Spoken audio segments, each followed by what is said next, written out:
Israel पर सबसे बड़ा हमला, पूरे शहर में फैला धुआं ही धुआं। ईरान ने कराई मिसाइलों की बारिश, बमबारी से कांप उठा पूरा इजराइल। इजराइल के इस शहर की तस्वीर देखकर पहली बार तो ऐसा लगेगा कि शहर में आतिशबाजी हो रही है, कोई जश्न मनाया जा रहा है। लेकिन हकीकत ये है कि ये चकाचौंध रोशनी और धुआं किसी जश्न या सेलिब्रेशन का नहीं है, बल्कि इजराइल पर अब तक के सबसे बड़े हमले की दस्तक है।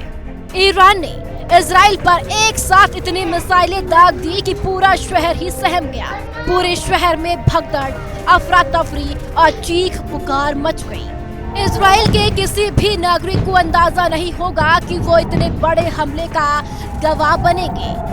ईरान की तरफ से एक के बाद एक इतनी मिसाइलें दाग दी गई कि इजराइल की पूरी धरती कांप उठी।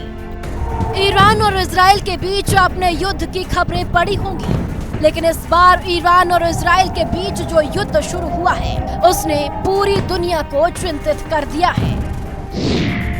करीब 180 बैलिस्टिक मिसाइलों से अटैक, 500 प्रोजेक्टाइल मिसाइलों से हमले, लंबी दूरी तक मार करने वाले ड्रोन का इस्तेमाल। ईरान में क्रूज मिसाइलों का इस्तेमाल किया।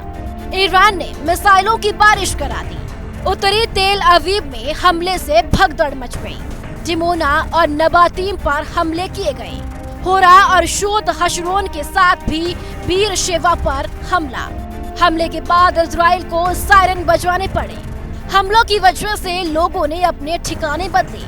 हमले के बाद इजराइल में हवाई और रेल यातायात बंद। इजराइल पर हमले के बाद एक बार फिर ईरान और इजराइल में तनातनी बढ़ गई है। सबसे हैरान करने वाली बात तो ये है कि खुद हमला करने के बाद ईरान ने इजराइल को लेकर अपने तेवर कम नहीं किए हैं। ईरान के सशस्त्र बलों की तरफ से धमकी मिली। ईरान के chief staff of major general की धमकी। इजराइल ने पलटवार किया तो हमले और तेज होंगे। जवाबी कार्रवाई हुई तो हमले कई गुना बढ़ जाएंगे। इजराइल की तरफ से ईरान के हिजबुल्लाह सहयोगियों के खिलाफ हमले के बाद से ऐसा माना जा रहा था कि अब आने वाले कुछ ही दिनों में ईरान भी इजराइल के खिलाफ कोई बड़ी कार्रवाई करेगा। 27 सितंबर को इजराइल ने हिजबुल्लाह चीफ हसन नसरल्लाह को टारगेट करते हुए बेरूत स्थित हिजबुल्लाह के मुख्यालय पर बमों की वर्षा की थी, जिसमें नसरल्लाह मारा गया था।